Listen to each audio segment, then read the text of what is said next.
Welcome to my channel history lovers. आज हम लोधी वंश के बारे में जानकारी प्राप्त करेंगे। सल्तनत युग में दिल्ली के सिंहासन पर राज्य करने वाले राजवंशों में लोधी वंश अंतिम था। इस वंश की स्थापना बहलोल लोधी ने 1451 में की थी। वह 19 अप्रैल 1451 को बहलोल शाह गाजी की उपाधि से दिल्ली के सिंहासन पर बैठा। लोधी वंश सल्तनत काल का प्रथम अफगान वंश था।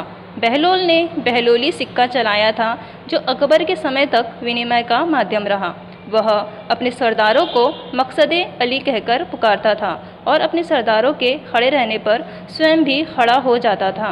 ग्वालियर से वापस आते समय मार्ग में बहलोल लोधी बीमार पड़ गया और जुलाई 1489 में उसकी मृत्यु हो गई। बहलोल ने अपनी मृत्यु से पहले अपने तीसरे पुत्र निज़ाम खां को अपना उत्तराधिकारी नियुक्त किया था, जो 17 जुलाई 1489 को सुल्तान सिकंदर शाह के नाम से सिंहासन पर बैठा। 1504 में सिकंदर शाह ने राजस्थान के राजपूत शासकों पर अपना अधिकार को सुरक्षित रखने के लिए एक नए नगर आगरा की स्थापना की थी। 1506 को उसने आगरा को अपनी राजधानी बना लिया। उसने मुहर्रम और ताजिया निकलवाना बंद कर दिया था। मुसलमान स्त्रियों को संतों की मज़ारों पर जाने से रोका। सिकंदर लोधी एकमात्र ऐसा सुल्तान था जो बेरोजगारों और गरीबों को मासिक भत्ता देता था। सिकंदर के समय उसके आदेश पर आयुर्वेद ग्रंथ का फारसी में फहरंग सिकंदरी के नाम से अनुवाद किया गया और संगीत की पुस्तक लज्जाए सिकंदर शाही की रचना हुई।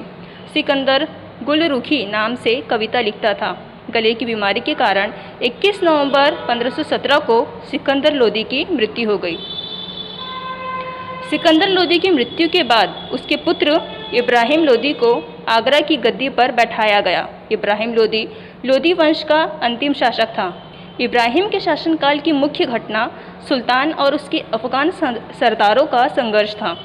इब्राहिम की शक्ति को तोड़ने के लिए पंजाब के शासक दौलत खां लोधी ने बाबर को निमंत्रण दिया।